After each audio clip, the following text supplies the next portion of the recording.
There's probably no faster way to transform the habitat on your hunting property than logging. Logging is one of the first things I always consider when I'm walking on a new property. So today I want to talk about 5 reasons why you should consider logging on your hunting property. Well, here's by far and away the biggest benefit of logging, and it's just the sheer amount of woody regeneration you're going to create. This is food and this is cover for the deer. We're putting the cover back in their face by pulling out those big mature trees, opening up that canopy, and encouraging all this type of regeneration.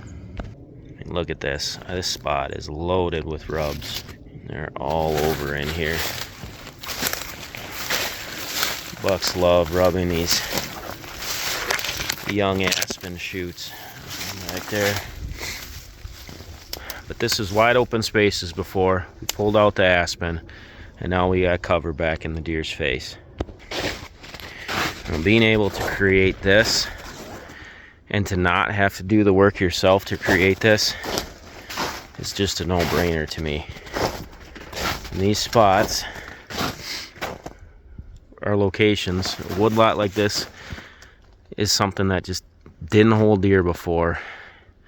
The loggers came in, they did the work for me, and now, I mean, this is a spot in the fall that is just packed full of deer. Remember the first year post-logging, I was sitting, spot over there, you can't see it now, the regen is too thick, but I watched about 160-inch deer stand up right there. It was actually the deer I was able to harvest the following year. He was bedded right here. This regen was probably 6 feet tall that first fall post-logging, and I mean, he was bedded here, nice secure spot, and he actually ended up working his way down the ridge that direction, so not towards me. But he was in here because that cover was back in his face. He felt secure. He had food with the woody regen, and he wouldn't have been here if we hadn't logged. So if you're in the north, you have aspen on your property, you can expect that it's going to be good, viable cover that'll hold deer for sure by year 2. Normally it puts on about 6, 7, 8 feet worth of growth the first year, especially if you have a wet summer. By year 2, it's 10 plus feet tall and very, very good cover for deer. Now, if you're logging a hardwoods area, you can expect it to be a browse area for probably the first 3 years, but by year 4, you should start to have some good, viable cover for the deer. So, logging is the quickest way to transform your property. It's no work for you, but it's going to put good habitat right back in the deer's face. There are way too many woodlots that are not managed anymore in North America. We used to have hot fires that would rip through these woodlots, 400 or 500 years ago. We don't allow that to happen anymore, because when those hot fires would rip through, they'd girdle and kill some trees, and we get different stages of growth. Well, since we don't allow those really hot fires anymore, we have to use our chainsaw to kind of emulate that fire and get those different stages of growth. An old growth forest is not a naturally occurring phenomenon in nature. Different stages of growth is how it's supposed to be, because this is good wildlife habitat. So we need to use logging, we need to use our chainsaw to kind of get these different stages of growth and get habitat back in the deer's face and other animals' faces. All right, here's the obvious one, a massive benefit to logging, and that's just you get cash money in your pocket when you log. Now, if you're logging, unless you know your logger, they're a reputable logger, I generally advise that you go with a forester to help you log your property. If you hire a forester, they will take a cut. In Minnesota, private foresters tend to take 10% of your final cut. Through the DNR, it'd be 13%. But it's worth it. I feel like your money ahead when you hire a forester, because they're going to bid out your timber, make sure you get top dollar for your timber, and they're going to make sure the job gets done how it's supposed to get done. Make sure you get paid fairly. If you just hire a logger, you don't know them, you have no clue if you're getting ripped off or not, and you don't know if they're going to honor the plan that you agree to. So generally going with the forester is the best bet unless you know the logger that you're working with.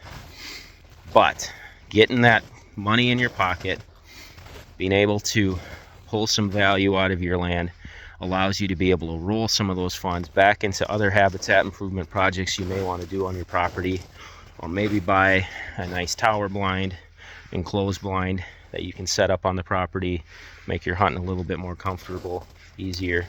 You know, there's lots of different ways you can take those funds that you make from the logging and put them back into your property. But it's just a really nice way to get some value out of your property and put some money in your pocket.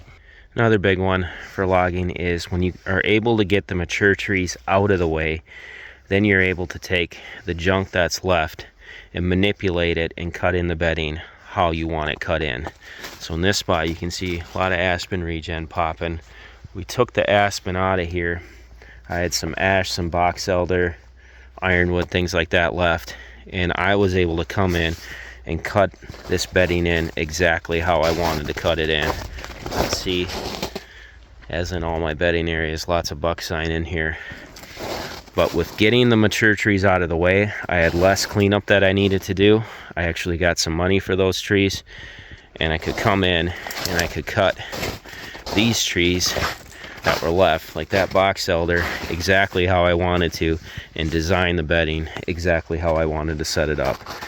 And the result has been one of the, like this particular bedding cut is one of the best bedding areas on our farm. And it was fun to be able to set this up exactly how I wanted it. And it was actually pretty easy to cut in, given I got a lot of the mature trees out of here via logging. So it just creates a lot less labor intensive work when you can get some of those big trees out of there, a lot less cleanup, and a lot easier to design spots like this. So when you're logging, you can also have them cut it in a way where they do some timber stand improvement through the logging. So this spot had some lower value trees that still were marketable, some maple, and they did take some of the ash and the basswood. So they took them out, and I got some nice big bur oaks that are left.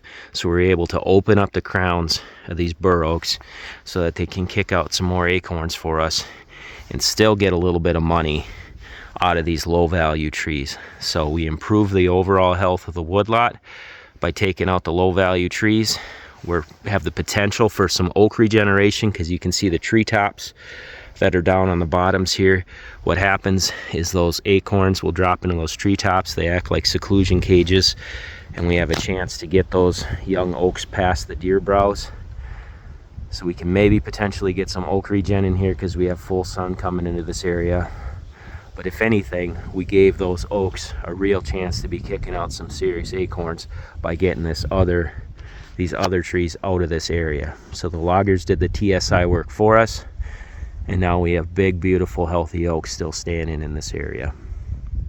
So last but not least, this is a really big reason to cut. With these old mature trees, a lot of times what ends up happening is they get over mature, they start to rot and die from the inside out. So you can see this looks like it was a basswood. I cut this one myself.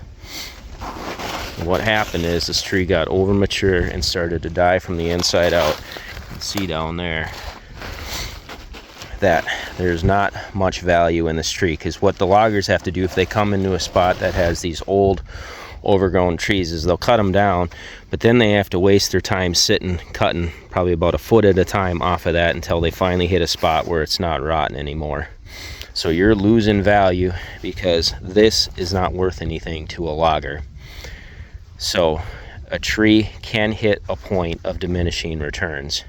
So if you have an old growth forest, you want to get a logger in there to manage that old growth forest so you don't hit a point where you start losing value in your timber. This particular timber stand right here, the loggers went that direction and they started cutting trees, and every one of them started to look like this, and they ended up leaving these trees down here because they just said it wasn't worth their time to continue to cut in this area. This was a lot of hard maple, and they were just too old, they were too mature, and there was just no value left in these trees.